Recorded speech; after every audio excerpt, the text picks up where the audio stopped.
Between 1968 and 1972, America launched 9 human missions to the moon, 6 of which successfully touched down, allowing 12 men to walk on the lunar surface. NASA's next chapter of lunar exploration, called Artemis, has the task of not just going to the moon to create a long-term human presence on and around it, but also to prepare for ever more complex human missions to Mars. In short, everything we must be able to do here, we must first do here. So, what will an Artemis mission look like? Everything is designed and tested with our most important element in mind, the astronauts. This is their deep space, human-rated spacecraft called Orion, built in 3 parts. The crew module, where up to 4 astronauts will live and work throughout the flight. The service module, with life support systems for the crew and its own engine and fuel reserves. And a launch abort system, with engines capable of pulling the crew module to safety during launch should anything go wrong. To accomplish the task of launching our crew and heavy payloads, NASA is building the Space Launch System, comprising of a cargo hold, an exploration upper stage, a massive core stage, and 2 extended solid rocket boosters. Altogether, this is the world's most powerful rocket, and it exceeds the legendary Saturn V of the Apollo era in numerous ways.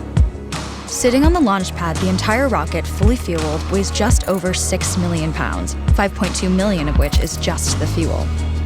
Once ignited, there is no stopping what comes next. All 4 RS-25 engines and the 2 solid rocket boosters come to life, thundering our crew upwards. 2 minutes after ignition, the solid rocket boosters are spent and released.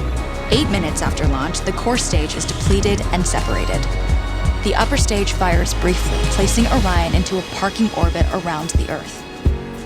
Here, the crew reconfigure the spacecraft and check systems to confirm everything is ready for deep space travel. With a go from mission control, the crew reignite the exploration upper stage engines to leave Earth entirely. The exact timing of this maneuver is critical to reach a speed that can escape Earth's gravitational pull, but also put Orion on a course that will intersect the moon days later. Once this burn is complete, the upper stage of the SLS is jettisoned and the crew aboard Orion coast for several days toward all that awaits them at the moon. Approaching the moon, we see the fundamental differences between Artemis and Apollo. Instead of requiring Orion to serve as an expendable lunar command module or to carry a constrained lunar lander, the Artemis missions will take advantage of a different approach: pre-staging. Everything needed for lunar missions will be positioned in advance by commercial and international partners. This includes rovers, science experiments, and human-rated systems on the surface. But it also includes a dedicated lunar station in orbit around the moon called Gateway. Here at this station, we can pre-stage a robust lunar lander and establish a strong communications relay. Designed with open standards, the Gateway can be expanded as new missions and partnerships develop, allowing multiple human missions on the moon at the same time and enabling ongoing science to be conducted even between human missions. The Gateway is also capable of adjusting its orbit to allow access to every part of the moon, something the Apollo missions could not do. But the real key in this approach is placing Gateway in a unique halo orbit to perfect the maneuvers needed for Mars missions. And with the growing list of commercial and international opportunities, Gateway is the ideal hub between Earth and all that lies beyond. Returning to our crew as they approach Gateway, the Orion must match the elliptical orbit of the station in order to successfully dock. Once on board, pre-selected crew members transfer to the lunar lander, while those assigned to Gateway remain on station.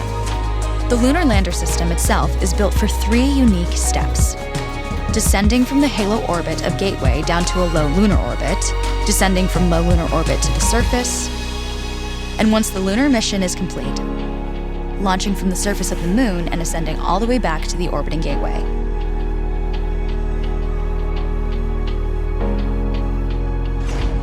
Once back aboard the Orion spacecraft and undocked from Gateway, the crew fire their engine once to break out of the halo orbit and once again to sling the spacecraft around the moon, placing it on a multi-day trajectory back towards Earth.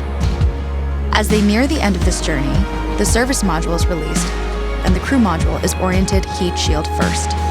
Entering Earth's atmosphere at 25,000 miles per hour, the friction of air slows Orion considerably, while also subjecting it to temperatures of 5,000 degrees. With the Orion now at just 300 miles per hour, a series of parachutes uniquely tested and produced for this moment deploy, decelerating the craft to just 20 miles per hour for splashdown. With each successful mission, Artemis ushers in the next wave of men and women to explore our moon and prove that together we are ready to go beyond.